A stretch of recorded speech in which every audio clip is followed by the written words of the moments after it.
about the lessons. Now, from your own part, what were the things rather that you were able to gather and you would like to guard against?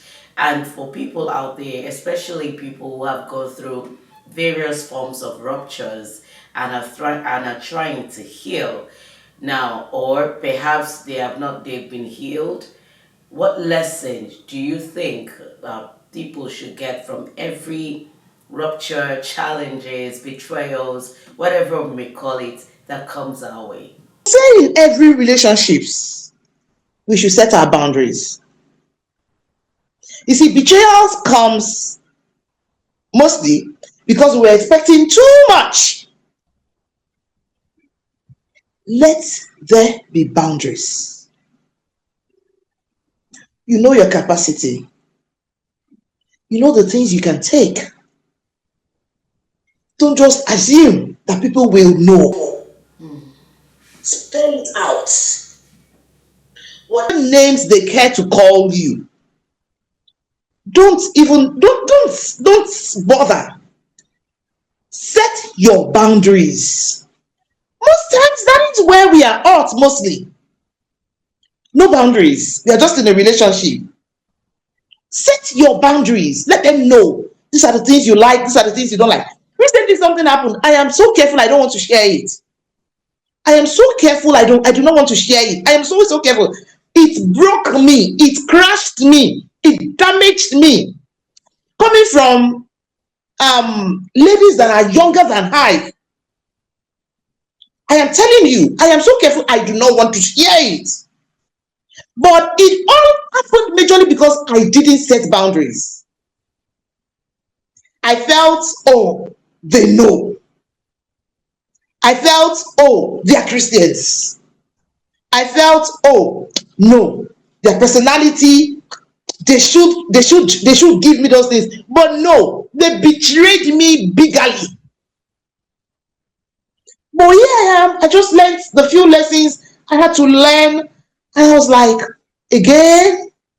But this time, I was able to help myself by spelling those things I ought to have done that I didn't do, spelling it out clearly for myself. I saw those things.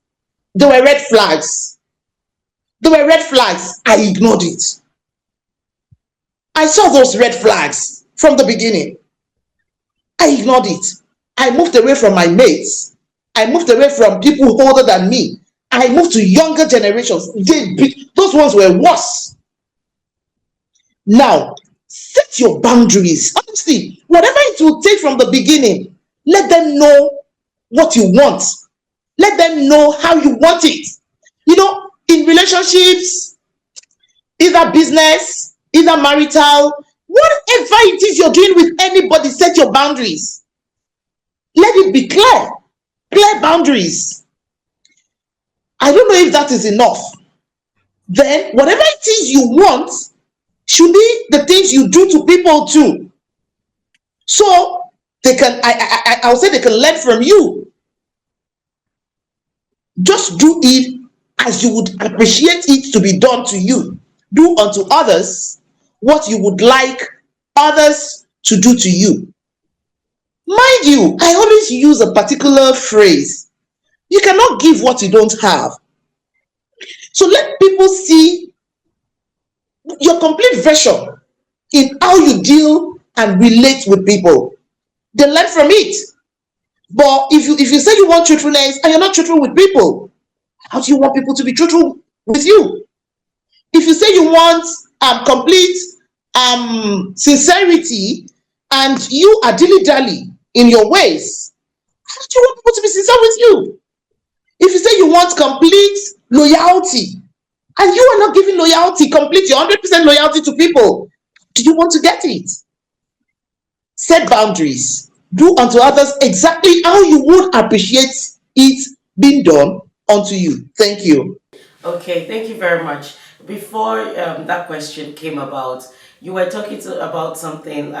You were talking about family, friends, and all of that having to come around the person. So now, what is the place of the society the place of the community and immediate family when it comes to helping someone rise above rupture, because at this point in time, people need all the moral support they can get. In all our doings, we are told to get understanding. I have someone around me for like 6 to 8 months. We've not just been seeing his wife around. The kind of community I live in a country home. I say that always. So we know ourselves like the back of our palm. We're just about. I'm not sure we are out up to 40 altogether. So we know ourselves very well. But this guy has been this kind of a mind your business kind of a man. He just strolls in, he strolls out, he strolls in. But for like 6 months, we've not been seeing his wife around. And people started, it's obvious she has packed out of his house. It's obvious.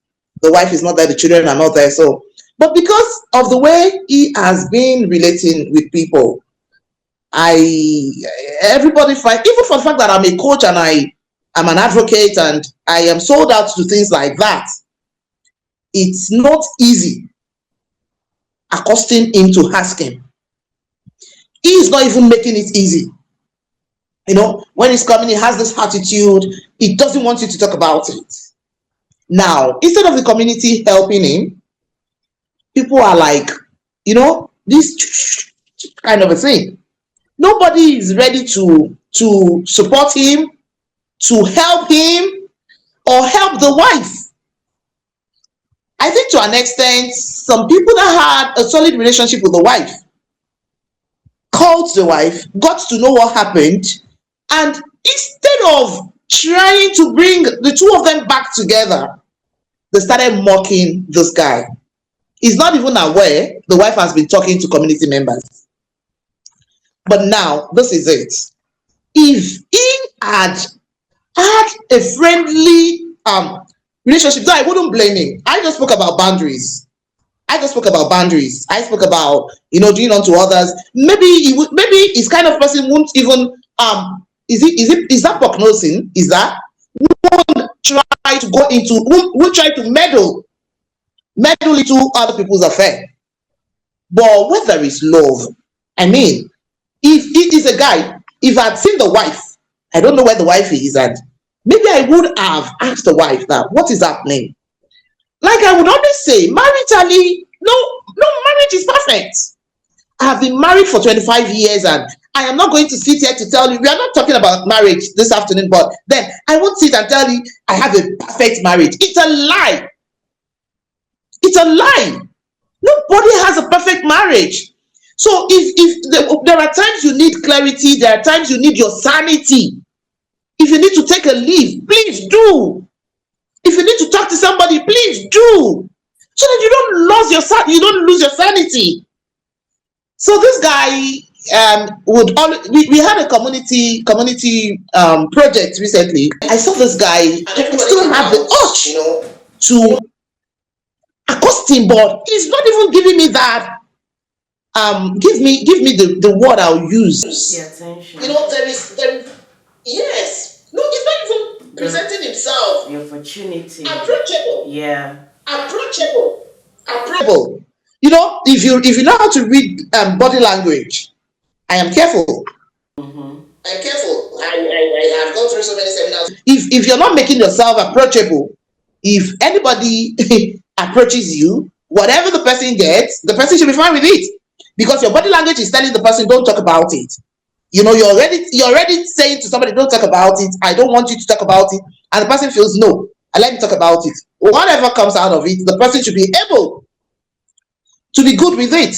So community plays a good role, and if the person concerned makes himself or herself approachable, yes, that is very, very necessary. You want to heal, release yourself to healing. I tell you, some people, I said it earlier, they just don't want to talk about it. They don't want anybody to talk about it. Let me cut you there. Let's quickly go to the place of vulnerability, because I would like us to wrap up right now. The place of being vulnerable, is it helpful or hurtful?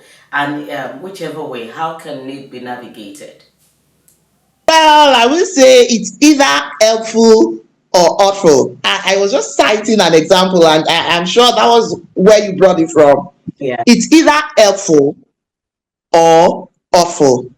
It depends on how, when, and with whom it is done. It depends on how, when, and with whom it is done. Vulnerability helps when it creates connection. Yes, you need help. You need help. Vulnerability is not weakness. When you're vulnerable, it doesn't mean you're weak. Vulnerability does not mean weakness. It means you are saying what you really feel. You're expressing yourself the way you feel. You're expressing yourself the way you feel, the way it is. And you're telling people you need help. Yes. You're expressing to people you need help. You make yourself approachable. You make yourself approachable. Then people can help you. People can assist you. Vulnerability helps when it creates connection, clarity, and repair. Vulnerability is being opened while staying grounded. It's awful when your pain is used against you. I just said it. When people around you are using it against you, when you are being manipulated because of what you have gone through. Setting boundaries, I said it earlier, is more appropriate when vulnerability is involved. Thank you. What would you advise people to do in like general advice for everyone? Yeah, you talked about boundaries and all of it. Do you have a final word? Yes, I will say um, breakdown, breakup, damages, betrayals. You should not believe won't happen to you. There is a particular um Boy Scout, be prepared. Be prepared. I have gotten to a stage in life that whatever happens, I'm like, oh, yes, you could be broken for some hours, you could be broken for some days, for some weeks, for some months, for some years. It depends on how you want to be healed. But whatever happens to you in life, whatever comes your way, be prepared. Mm. Because your motto is be prepared. You won't be completely damaged. You won't Okay. be completely crushed from anybody.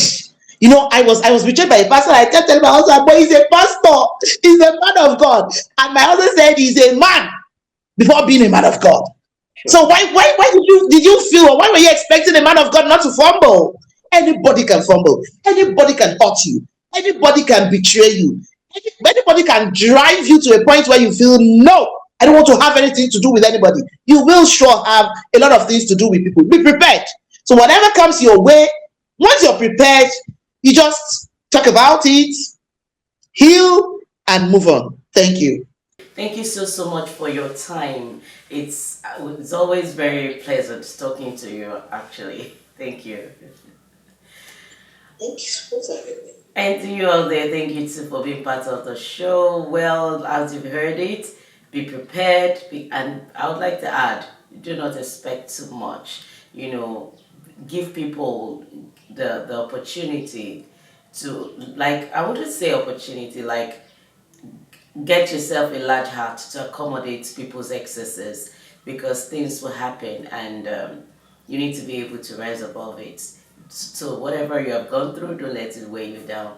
Just look for means of rising above it. That's what makes you better. Somebody usually say that you pay people back with your success. So don't, because somebody did something nasty, you want to go back into your shell. You don't want to do, but strive harder to be successful, and so that they can see that whatever you like you can do, I will never remain down. Thank you once again, and see you next time. Bye for now.